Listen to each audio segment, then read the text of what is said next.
Шаямыз атындағы Ақсу жоғары көпсалалы колледжінің студенті Жанаева Семгуль. Желтоқсан желі ызғарлы атты челленджіне қосыламын. 86-шы автор Руслан Алкей. 86-шы Алматының аланы, қанға бөкті бәрі үркіп қарады.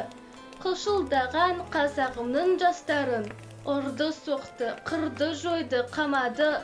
Ол қызының хабарын естіп қаралы, жасқа толды ата-ана жанары. Қақ ортада қанды қолдар әнеки, қызды қорлап шаштан сүйреп барады. Желтоқсанда қайрат болып қан кештім, Ерболдың да ерлі кісі өлместім. Санамызда ләззат, сәбира сайрап тұр, кемесінен кетсе дағы келместін. Осылайша кете барды ол қыздар, әлі күнге басылмайды сол ызғар. Жастарымыз тәуелсіздік жолында құрбан болып жанып түскен жұлдыздар.